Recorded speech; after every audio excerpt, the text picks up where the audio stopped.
Que el Señor les bendiga, mis amados hermanos y amigos. Doy gracias al Señor porque me permite poder estar con ustedes un momento más.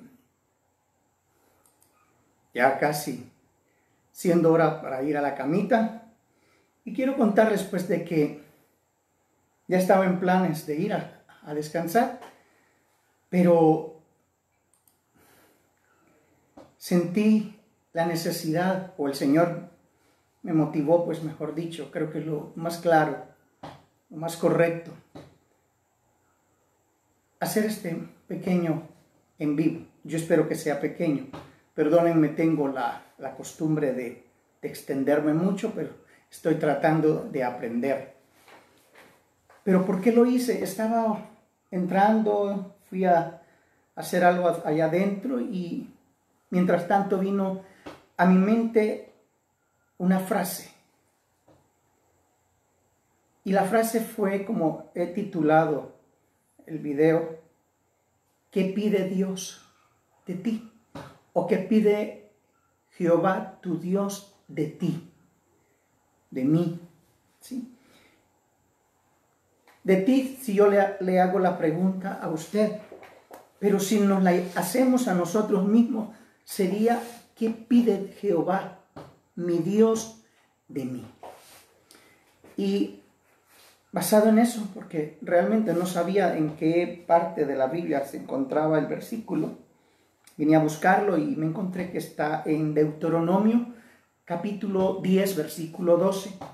Y dice así: lo que Dios exige tiene como título. Y dice: ahora pues, Israel, ¿qué pide Jehová tu Dios de ti? Sino que temas a Jehová tu Dios, que andes en todos sus caminos, y que lo ames y sirvas a Jehová tu Dios con todo tu corazón y con toda tu alma. Leámoslo una vez más. Ahora pues, Israel, ¿qué pide Jehová tu Dios de ti? Sino que temas a Jehová tu Dios, que andes en todos sus caminos y que lo ames y sirvas a Jehová tu Dios con todo tu corazón y con toda tu alma. Oremos un minuto. Padre, yo sé que tú tienes algo en este momento que decir. Tienes algo que decirme a mí mismo. Tienes algo que decir a mi corazón. Pero también tienes algo que decirle a todos mis oyentes o futuros oyentes, Señor. Por favor, háblanos. Háblanos porque estamos necesitados de ti. Queremos oír tu voz. En el nombre de Jesús, papito. Amén y amén. Y bueno, la pregunta es esta. ¿Qué quiere Dios realmente de cada uno de nosotros? ¿Qué espera Dios de usted? ¿Qué espera Dios de mí? ¿Qué espera de nosotros? Oiga, alguien me puede decir, pero hermano Julio, mire, esa palabra es específicamente para Israel. Y yo puedo decirte sí, porque dice, ahora pues, Israel, ¿qué pide Jehová tu Dios de ti?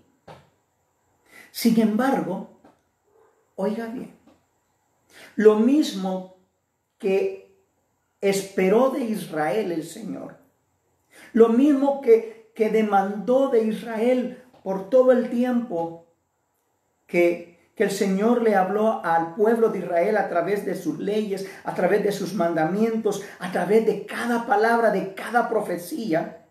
Y cada vez que el pueblo de Israel se apartaba y Dios en su misericordia iba a recogerlo, le demandaba lo mismo que hoy por hoy Dios nos está demandando a nosotros como su iglesia.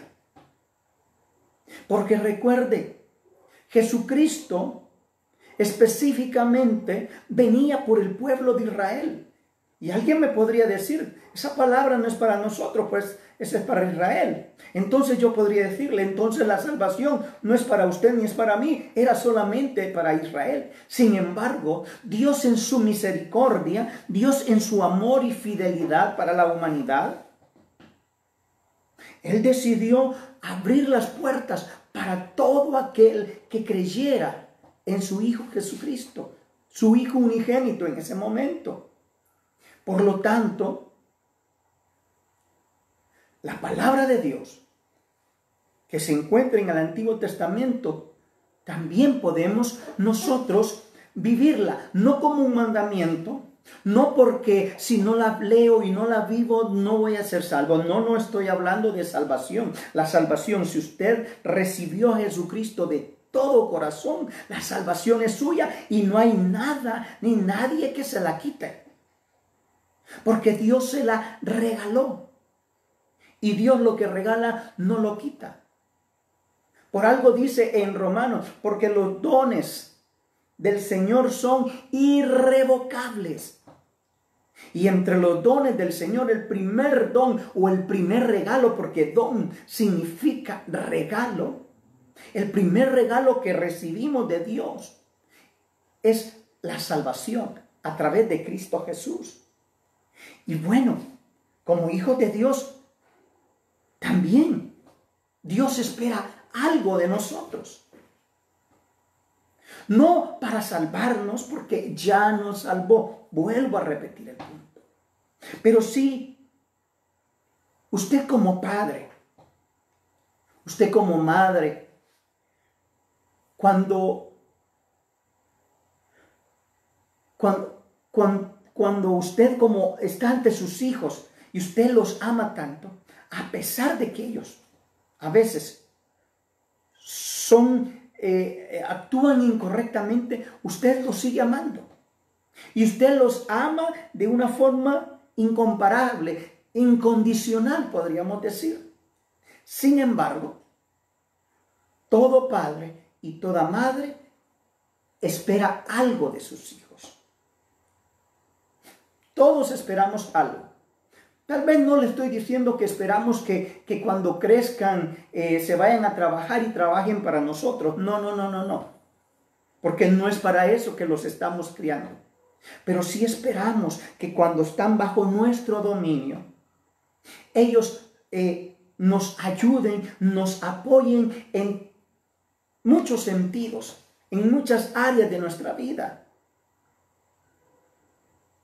Esperamos que cuando a veces estamos pasando situaciones difíciles, ellos nos apoyen moralmente. Tal vez ellos no nos van a dar una palabra, máxime si son niños pequeños, no van a tener una palabra de aliento que muchos podríamos decir esperar de un adulto, pero su presencia, su amor, su carisma con nosotros nos motiva, nos alienta. Pero imagínese que usted tenga hijos y que usted esté enfermo o que tiene un problema o cualquier otra situación y lo mira su hijo, su hija, lo mira a usted y lo mira sufriendo.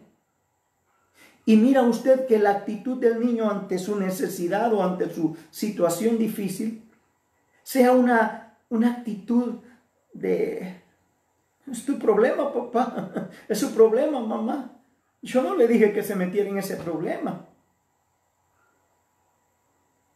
¿Por qué los ponemos a estudiar? Porque esperamos que hagan algo para ellos mismos. Lo mismo es Dios con nosotros. Y miren, y no es porque Dios no pueda hacer las cosas por sí solo. Pero Él quiere ver esa conexión entre padre e hijo.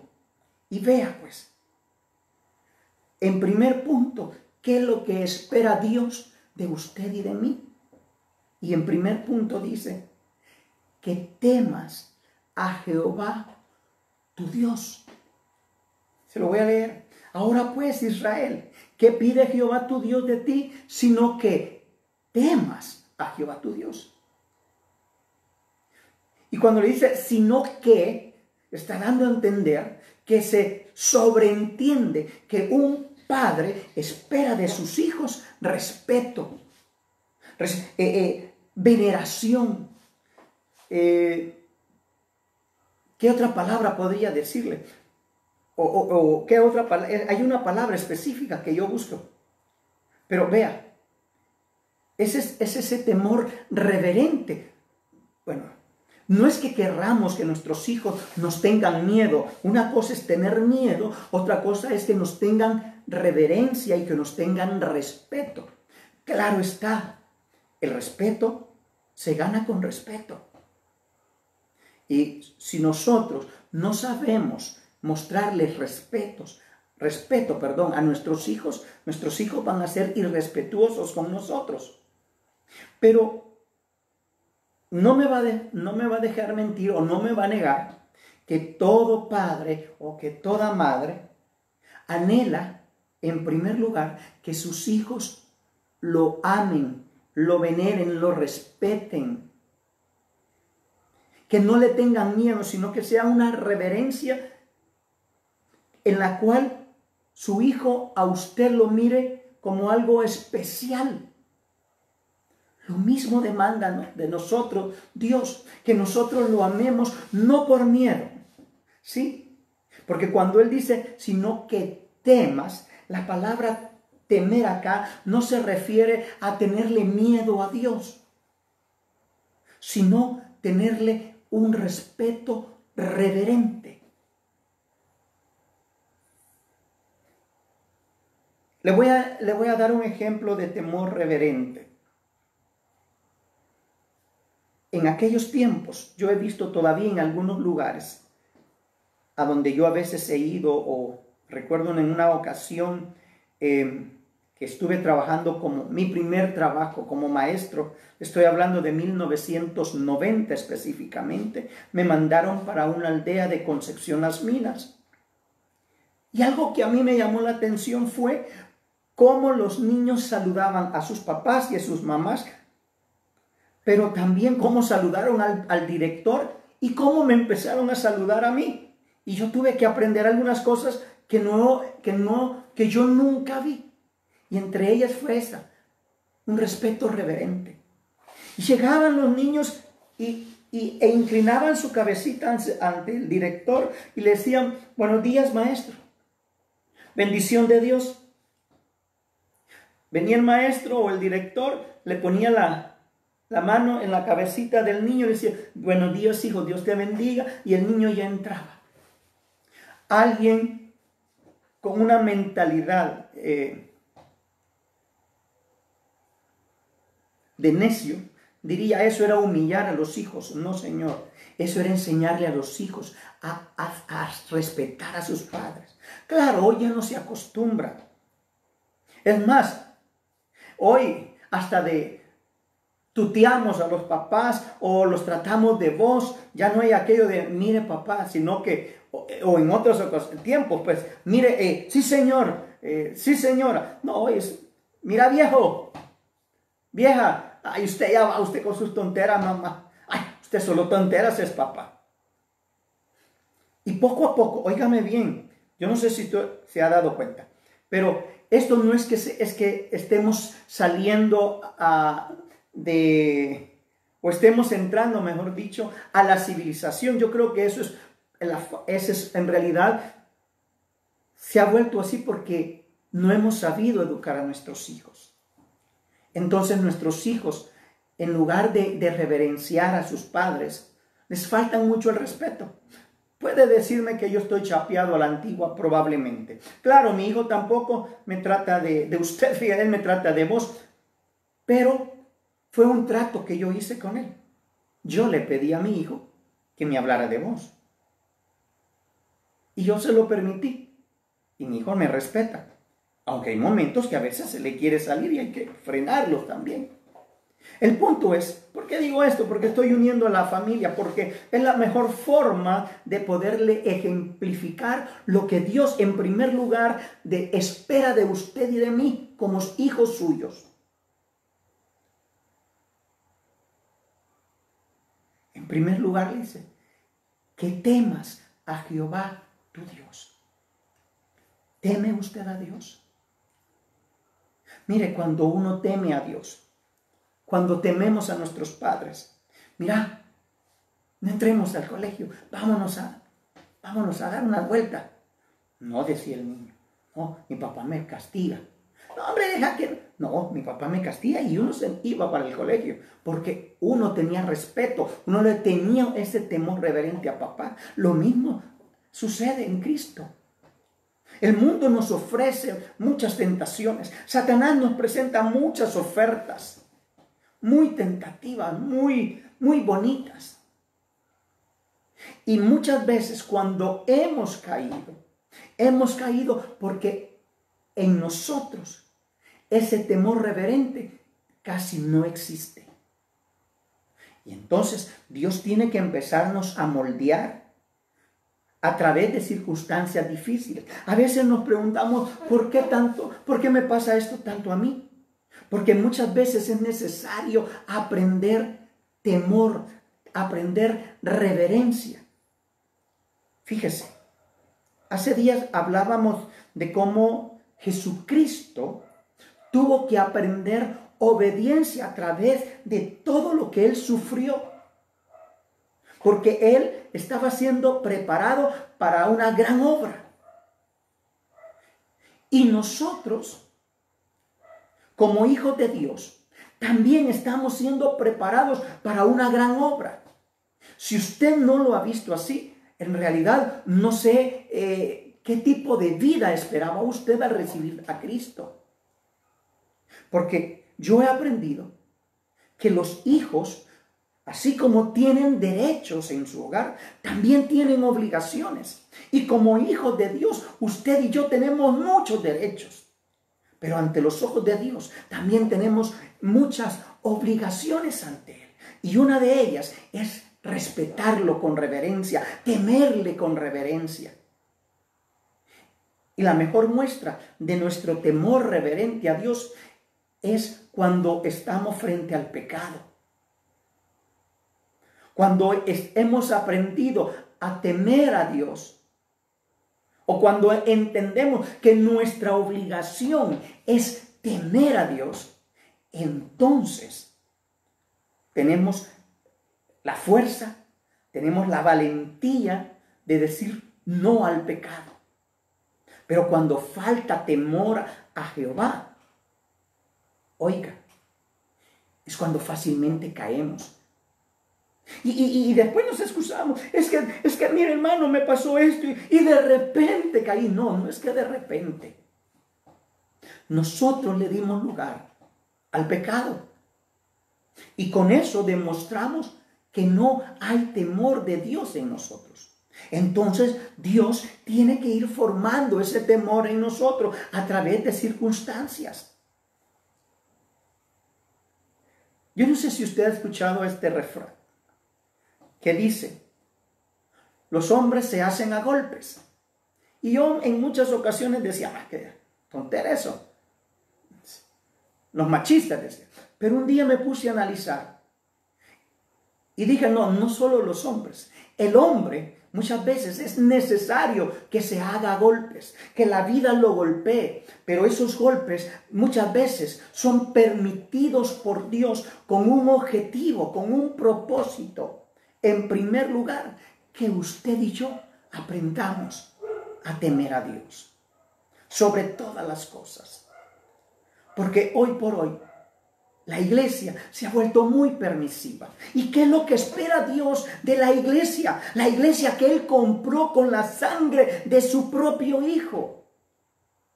¿No cree que es entendible y justo que usted y yo temamos a Dios y que lo respetemos con un temor reverente? Porque Él es nuestro Padre y Él dio lo mejor de sí por amor a usted y a mí. Por lo tanto, por amor nuestro hacia Él y por gratitud a lo que Él ha hecho por nosotros, es necesario, es menester que comencemos teniendo temor a Jehová. Y oiga bien, cuando usted y yo comenzamos a tener temor a Jehová, es cuando comenzamos a ser sabios, dice la palabra. Por eso es que en Proverbios capítulo 1, verso 7 dice, el principio de la sabiduría es el temor de Jehová o el temor a Jehová. Cualquiera de las dos formas es correcto. ¿Por qué? Porque solamente una persona sabia o que ya ha sufrido y ha adquirido experiencia adquiere sabiduría.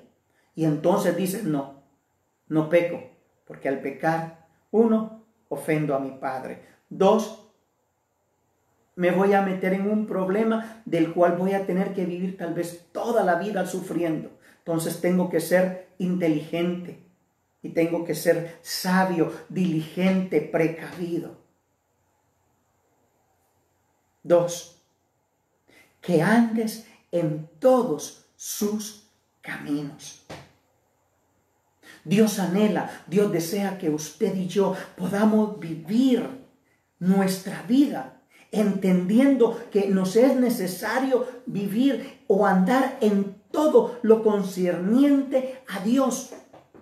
Alguien me puede decir, pero hermano Julio, pero es que, mire, pues, es que yo no quiero ser pastor. No le estoy hablando de un ministerio.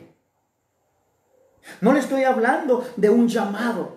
No le estoy llamando a que Dios, no le estoy diciendo que Dios quiere que usted sea apóstol, o que usted sea profeta, o que usted sea evangelista, o que sea pastor o maestro. No le hablo de eso. El punto es que todos aquellos que hemos nacido de nuevo, que fuimos lavados por la sangre de Jesucristo, tenemos una demanda o tenemos un mandamiento, que es ir y hacer discípulos a todas las naciones, bautizándoles, dice, en el nombre del Padre, del Hijo y del Espíritu Santo, y enseñándoles todas estas cosas que yo les he enseñado, dijo Jesús. Y ese llamamiento a evangelizar y a ser discípulos no es solamente para los pastores, no es solamente para el apóstol, no es solamente para el maestro, el evangelista. Es para todo aquel que ha nacido de nuevo. Por lo mismo dice en 1 Pedro 2:9, vosotros sois linaje escogido, real sacerdocio, nación santa, pueblo adquirido por Dios, para que anunciéis las virtudes de aquel que os llamó de las tinieblas a su luz admirable. Pero no se queda ahí. Ahí hay una coma o punto y coma, no recuerdo. Y dice, ¿para qué anunciéis? Primero nos da una identidad, nos muestra quiénes somos. No somos cualquier cosa, somos un pueblo elegido.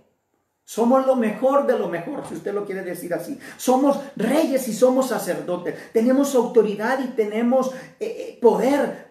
Y también tenemos la capacidad de poder ministrar a Dios, ministrar al pueblo y guiar al pueblo. Pero también somos una nación santa, es decir, apartada de lo malo para lo bueno.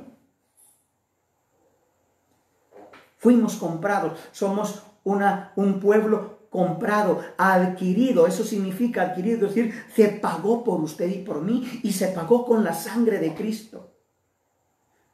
No para que seamos niños bonitos espiritualmente, no para que seamos esos señoritos que se la pasan todo el día haciendo nada, y porque sus papás no quieren que los niños no hagan nada o las niñas no hagan nada, y por eso es que estamos criando y estamos viendo hijos, hablando de hijos físicos, inútiles, buenos para nada, algunos vagos, señoritas coquetas, etcétera, etcétera. ¿Por qué? Porque dejamos de demandarle a nuestros hijos lo que es necesario demandarle para que ellos puedan llegar a ser buenos hombres y buenas mujeres y puedan criar futuros buenos nietos, buenas nietas. Yo no sé si usted le mira la relación. Entonces, no solamente fuimos llamados a ser señoritos espirituales, solo calientabancas de la iglesia. Y por eso, como muchas veces en la iglesia no se les demanda a que hagan algo a los recién convertidos, al tiempo los recién convertidos simplemente se convierten en juzgadores, señaladores. Miran que como vino la hermanita tal o el hermanito tal, y empiezan a murmurar. Igual como en los hijos físicos. Bueno, cristianos buenos para nada. cristianos carnalotes, cristianos mediocres. Entonces, Dios no solo nos dejó con la identidad, nos dio un propósito. Por eso dice, vosotros sois esto, esto y esto y esto. ¿Para qué? Para que anunciéis las virtudes. Dios espera algo de usted. Espera algo de usted y espera algo de mí.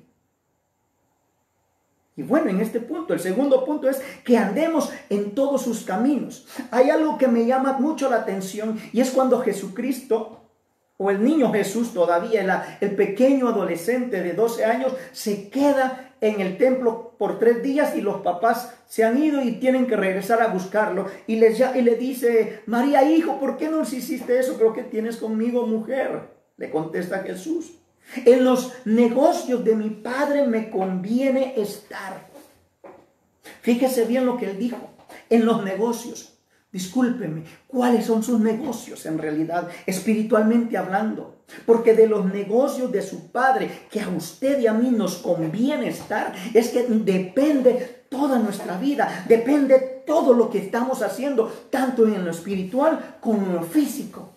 Cuando usted busca de Dios, cuando usted se mete a ver los negocios, cómo van los negocios de mi Padre Celestial. ¿Sabe cuál es el negocio del Padre?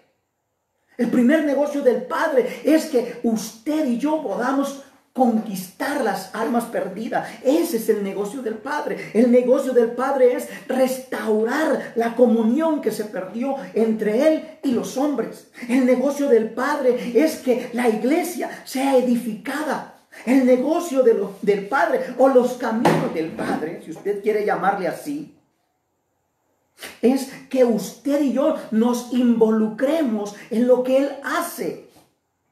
Así como esperamos que nuestros hijos, cuando son adolescentes y están todavía bajo nuestro dominio, nos apoyen. Si usted es papá y usted tiene hijos y tiene una tienda, usted espera que también su hijo le ayude a atender en la tienda.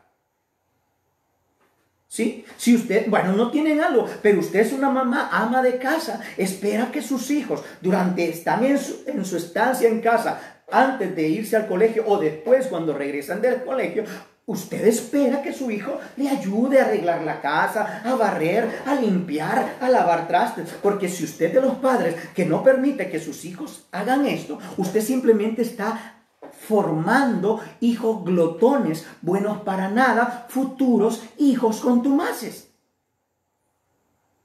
Ahora Dios no se queda así. Cuando Él mira a un hijo glotón y contumaz, entonces tiene que venir la corrección y tiene que venir la disciplina. Por eso es que muchas veces tenemos problemas en la vida. Por eso es que muchas veces nos va mal en los estudios, nos ha ido mal en el trabajo, nos ha ido mal en el matrimonio, nos ha ido mal con los padres, nos ha ido mal con los hijos. ¿Por qué? Porque nos gusta ser cristianos y nos gusta ser linaje escogido, nos gusta ser real sacerdocio, nación santa, pueblo adquirido por Dios, aleluya, gloria a Dios. Pero cuando ya llegamos al o el por qué Dios nos hizo todo esto, ahí sí ya no. No, eso que lo haga el pastor, para eso están los líderes, para eso están los diáconos, para eso están los sugieres, para eso están los servidores, para eso están todo lo que quiera. Pero yo no, además yo no sé ni hablar, ¿me entiende? Pero Dios no se queda así. Usted tal vez se queda sin corregir a sus hijos. Usted tal vez se queda sin reeducar a sus hijos. Pero Dios no. Porque Dios nos ama tanto, oiga bien, como para dejar a sus hijos tal y como son. Si Dios tiene hijos sin vergüenza, usted y yo hemos sido en muchas ocasiones sin vergüenza. Pero Dios no se ha quedado así y Él ha buscado una y otra forma para quitarnos los sinvergüenza. Y cuando sentimos ya no soy juzgón, ya no soy señalador, ya no soy murmurón, ¿me entiende? Porque Dios nos va edificando, porque Él nos va preparando, porque Él espera que usted y yo andemos en todos sus caminos, estemos pendientes de todos sus negocios. Y los negocios del Señor, a mí me conviene estar en sus negocios. Yo espero que a usted también. Tercero, y que lo ames, dice. Bueno, ya vimos entonces qué es lo que espera Jehová tu Dios de ti, sino que primero, que lo temas. Ya hablamos, temor reverente a Dios. 2, que andemos en todos sus caminos. 3, y que lo ames. Dice la palabra, ahí mismo en Deuteronomio capítulo 6, si no estoy mal, o 5, 6, perdón, no recuerdo el versículo, pero dice, oye, oh Israel, Jehová nuestro Dios, Jehová uno es. Y amarás a Jehová tu Dios con todo tu corazón, con toda tu alma, con todas tus fuerzas y con toda tu mente. Le agrega ya Jesús, le agrega, no sé si es mente o fuerzas. El punto es que amar a Dios es algo que Dios espera. Vuelvo a la familia. Si usted es papá, si usted es mamá, si ustedes son padres, ustedes esperan que sus hijos los amen. Porque, bueno, solo que no hayamos educado bien a nuestros hijos, o que nuestros hijos hayan nacido no sé de qué forma, podemos esperar que nuestros hijos no nos amen, que nos menosprecien. Y muchas veces si los hijos no nos aman, no nos aprecian, es porque nosotros los estamos mal educando. Lo mismo está sucediendo con Dios. Lo mismo es con Dios. Dios espera que todos aquellos a quien Él adoptó cuando recibimos a Jesús, y lo que Él lavó con la preciosa sangre de tu Hijo, y que Él compró con esa bendita sangre, lo amemos. ¿Sí? Vuelvo a repetir, con todo el corazón, con toda nuestra alma, con toda nuestra mente y con todas nuestras fuerzas. Es decir, todo nuestro ser, espíritu, alma y cuerpo, tienen que concentrarse en amar a Dios.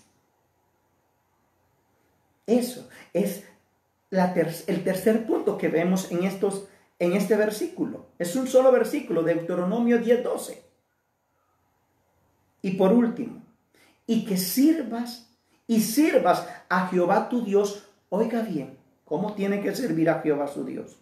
Con todo tu corazón y con toda tu alma. Fíjese que aquí no está haciendo referencia tanto a que se le ame con todo esto. Ya Moisés ya había enseñado cómo se debía de amar a Dios. Pero en esta ocasión ahora nos mueve al punto de servir a Dios y lo pone al mismo nivel de cómo debemos amar a Dios. Si yo amo a Dios de todo corazón, tengo que servir a Dios de todo corazón. Si yo amo a Dios con toda mi alma, yo debo servir a Dios con toda mi alma. Si yo amo a Dios con toda mi mente, debo servir a Dios con toda mi mente. Y si debo amar a Dios con todas mis fuerzas, de la misma forma debo servir a Dios con todas mis fuerzas. La pregunta es, ¿le teme usted al Señor? ¿Anda en todos sus caminos? ¿Está pendiente de los negocios de su rey? ¿Lo ama de todo corazón, con toda su alma, con toda su mente y con todas sus fuerzas? Y de igual forma, ¿está sirviendo a Jehová a usted con todo su corazón, con toda su alma, con toda su mente y con todas sus fuerzas? Porque vuelvo a repetir, eso es lo que Dios está esperando de usted y de mí. No nos podemos llamar cristianos o no podemos ser cristianos completos si solamente esperamos lo bueno de parte de Dios. Lo que nos identifica, yo soy un hijo elegido, ¿sí? Yo soy un hijo escogido, soy linaje escogido, soy real sacerdocio. Pero ¿de qué le sirve tener todos los títulos si no los va a poner en acción? No sé si usted está haciendo, mire pues, siempre va a escuchar esto de mí. La palabra de Dios se debe razonar. He oído a algunas personas que dicen, no, la palabra de Dios no se razona, la palabra de Dios se cumple. Pero para cumplirla primero tengo que razonar, tengo que saber qué es lo que debo cumplir y cómo debo cumplirlo. Entonces tengo que usar mi cerebrito, debo usar mi razonamiento, tengo que usar mi capacidad de entendimiento para ver qué es lo que estoy haciendo. Y como hijo de Dios, yo le animo que razone. Vean lo que dice, cómo lo tiene titulado la Biblia, lo que Dios exige de usted y de mí. Mi hermano, mi amigo, Dios le ama. Y este tiempo, oiga bien, este tiempo ya no es para calentar bancas. Bueno, hoy ya no vamos a las bancas de la iglesia porque no estamos yendo. Pero no es tiempo de seguir viviendo solamente como un observador. Es tiempo de vivir mi vida espiritual como un protagonista de la obra del Señor. Es tiempo que usted y yo estemos escribiendo la continuación del libro de los Hechos. ¿Sabe usted que el libro de los Hechos en realidad no ha terminado? Porque los hechos de los apóstoles aún continúan. Y qué lindo sería escuchar ahí en el cielo que digan, capítulo 2.975.479.225, el pastor Julio Brizuela en Chiquimula. Y el pastor Julio Brizuela fue llamado al servicio y así como se llamó a Pedro, así como se llamó a Pablo, así como hicieron esto, así como hicieron lo otro. Que puedan decir su nombre. Pero eso no va a ser posible si ni siquiera nos interesamos en Dios. Y ante todo, si no cumplimos la primer demanda o lo que Dios espera, que es temerle a Él. Porque ahí es donde se está aprovechando más el diablo. Somos tan fáciles de caer en el pecado porque no hay temor de Dios en nosotros. Padre, gracias te doy por esta palabra. Gracias, Señor, por aquellos que están escuchando y gracias por aquellos que han de escuchar esta palabra. Oh Dios Todopoderoso, habla a sus vidas y haz que mis hermanos, aquellos que necesiten ser redarguidos, Padre, tu Espíritu Santo los redarguya y los lleve al convencimiento y los lleve a un cambio, a una transformación completa. Porque hoy por hoy estamos viviendo tiempos difíciles, tiempos peligrosos, donde Satanás como león rugiente anda buscando a quien devorar, Padre. Oh Dios, despierta completamente a tu iglesia. Síguenos moviendo a hablar tu palabra con esa autoridad, con ese poder tuyo, con esa unción tuya, Padre, para que muchas vidas se conviertan a ti, para que muchos cristianos adormecidos puedan despertar. Para que muchos cristianos que se dieron por vencidos, porque se dejaron derrotar por una u otra situación, puedan ser levantados y restaurados, Padre, y puedan volver y retomar, Señor, el llamado que tú les has hecho. Esa es mi súplica en esta noche, Padre, en el nombre de Jesús, Señor. Amén y amén. Que el Señor les bendiga, que el Señor los guarde y que esta semana sea una semana llena de bendición, llena de provisión, llena de retos, pero también llena de victoria. Y que la paz de Dios, que sobrepasa todo entendimiento, guarde sus corazones y pensamientos en Cristo Jesús. Que el Señor los bendiga. Hasta la próxima.